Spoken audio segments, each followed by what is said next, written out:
Mani sauc Iveta, esmu no Ķeipenes. Es aizrāvos slimojot ar kaltēšanu.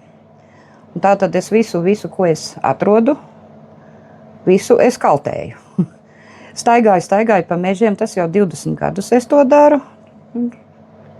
Bet visu laiku tā kā, teiksim, savām vajadzībām esmu. Un tagad esmu izdomājusi, kad varētu to visu pārvērst mazā biznesiņā.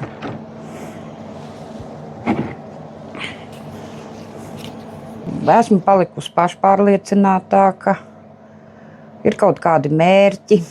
Nav vairs tā pelēkā ikdiena.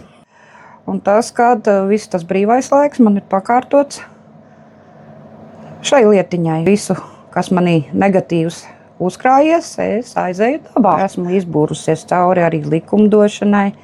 Esmu bijusi tieši PVD uz konsultācijām, lai saprastu labāk visu, kā tas ir. Man jau, teiksim, tā pieredze darba vidē ir, bet viss šitās niansītes, viss ko, kas, kā, tas man nebija skaidrs. Tam visam tagad esmu izbūrusies cauri. Rodas arī visādas idejas. Agrāk tādas varbūt nebija kā tagad. Man jau 20 gadu garumā ir bijuši savi klienti. Cilvēkiem radusies interese, tā vēl rodās jauni klienti klāt, tā kā gaida, kad es īsti sākšu darboties.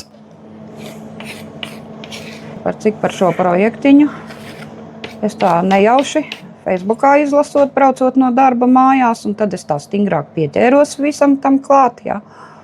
Un tad tā uzreiz sanāca piezvanīt, pieteikties, un pēc tam bija šaubas. Vai es to varēšu, vai es to nevarēšu, vai tas man izies, tā kā dažbrīd, kad skatos, ka teiksim, tas PVD, visa tā padarīšana, viss.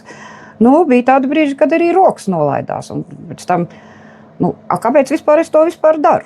Tā visu darbojoties, tad uzreiz tā kaut kādi mērķi, pavisam citi, vēl interese radās, ko tālāk darīt, kā visu šo vēl paplašināt. Būtībā tā, kā varētu teikt, tā ir tāda kā izaugsme, kad ar visiem līdzekļiem vajag tomēr iet uz mērķi un savu mērķi sasniegt. Es redzu viņu, būs meistarklase, ko es ļoti, ļoti gribētu. Kaut kur drīzumā aizbraukt uz Dobeli, uz Dārzkopības institūtu. Man ļoti interesē liofilizēšana un sublimācija augļu. Un tā kā pārsvarā cilvēki darbojās ar tiem dārza